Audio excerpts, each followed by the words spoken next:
Hi, I'm meteorologist Carly Gomez tracking the conditions for winter storm number 2 set to arrive in the overnight hours into Saturday morning. Now, as of about 7 p.m. or so, we're still seeing a lot of cars driving through Highway 80, Donner Summit. We've been looking at 50 as well. So far, looking good, although there are starting to see approaching clouds coming through on our radar, indicating showers are expected to arrive very soon. In the next few hours, we should see some bigger impacts there at Donner Summit. Our winter weather travel really not advised for the weekend, especially through the Sierra and especially on Saturday. Now, we are looking at rain creating slick roads. We know that just Saturday's event could bring us 1.5 inches in the valley. And then into Sunday, additional rain creating slick roads, ponding on the roadways. And if there's still leaves out there, of course, slippery. Now, strong winds are also moving in through the overnight hours. These are going to be incredibly strong. I'm talking sustained winds as high as 25 to 30 miles per hour. And then finally letting up into the afternoon, evening hours. Now, you will want to watch out for debris, not only on the roadways there, but also near your house. Anything that could hit a window, any kind of down limbs. Now, we could even see some potential for power outages due to those strong winds. Now, with the Sierra snow coming in, this is also going to create whiteout conditions with those gusty winds for the high Sierra, but we're also going to look at a potential for avalanche conditions as well. So again, travel not really advised at all, but we will see those valley downpours starting up early morning hours Saturday, along with that heavy Sierra snow, and then the wind gusts throughout your Saturday. We are looking here at a low pressure system creating quite the dip here in the jet stream. You can see that it is troughing just south here into areas pushing into Southern California. So as this begins to move in, pushing in through the northwest corner of the state as of 7 p.m., we will continue to see that pushing through the overnight hours. And along that cold front, very strong winds.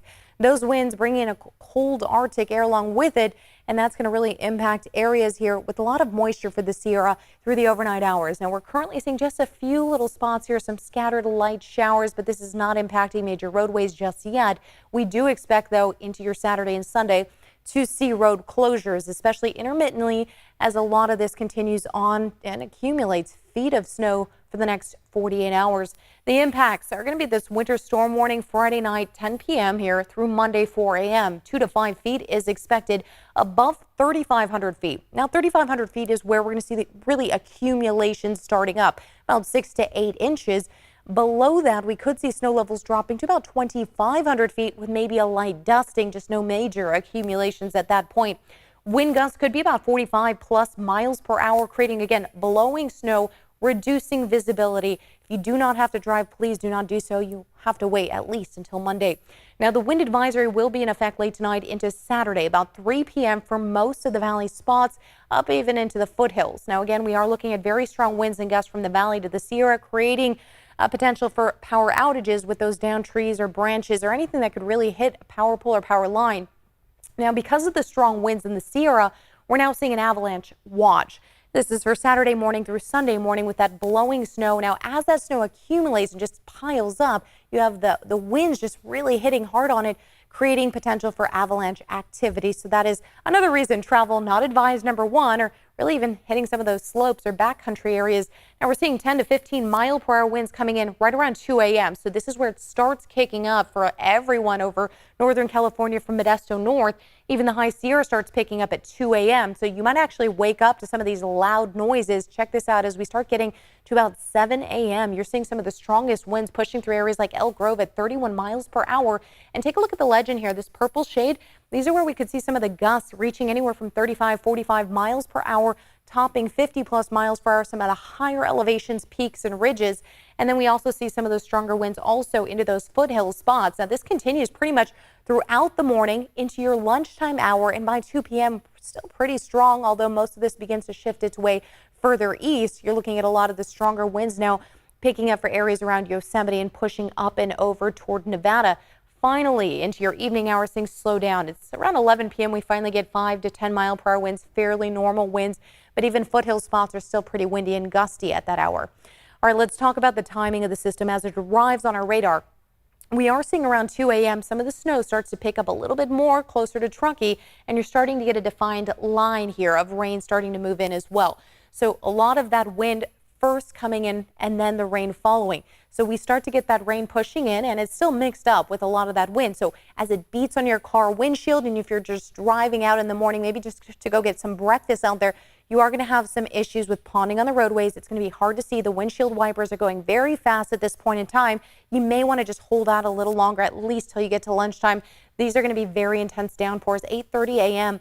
as a lot of really northern California's valleys are getting hit all the way from Chico down towards Stockton. It will continue to shift its way toward the southeast. We continue our morning on and early afternoon with those heavy downpours. Finally, we get a small, tiny break here in the system around 5 p.m. We're mostly cloudy. A few scattered showers start moving in, but there's still a few lines of showers that will continue to move their way toward the southeast. Meanwhile, you're still looking at a lot of snow for the Sierra just accumulating. Even snow levels into the nighttime hours into Sunday morning will begin to drop and drop even lower into Monday morning as we start to get a lot colder air coming in and meeting up with this rain, freezing it at lower levels. Now around midnight, you see we're starting to pick up that rain once again. So we will have some small moments where you may be able to sneak out, but really it's going to be a pretty much an all-day event with that heavy rain coming down overnight again Sunday.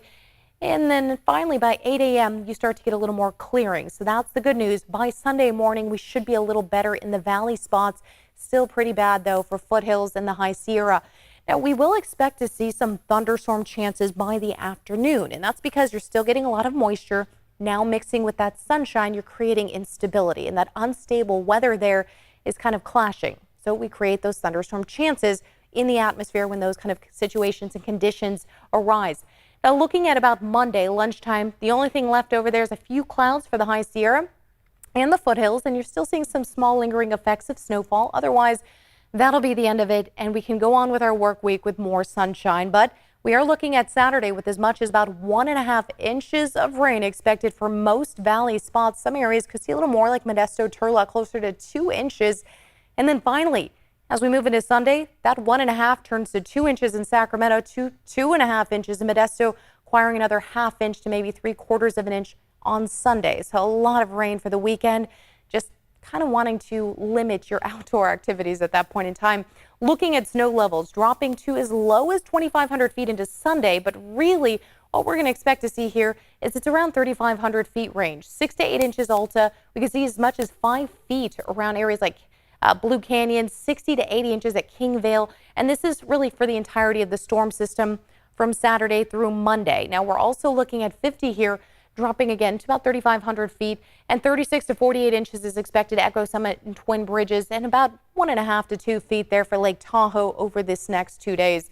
Now, as we take a look at some of the numbers once again, you can see really in a full effect how much snow is coming in, especially for areas like Carson, 40 to 80 inches, Carson Ebbets, just so much snow on the way. And if you have plans to travel along I-5 north of Redding to the Siskiyou Mountain Passage, you're looking at about 1.5 to 2 feet of snow. So 18 to 24 inches is expected. Again, not worth traveling if you're going to be stuck on the side of the road, because it's not necessarily the fact that you may or may not be able to get through. It's the fact that they may close the highways down. Even if you have the utility vehicle to do so, it's really about whether or not CHP is going to close the highway.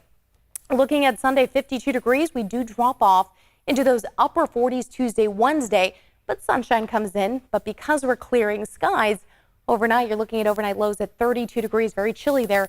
We'll continue into next week in those mid to low 50s, but we do have some more chances of rain on the horizon for the following weekend.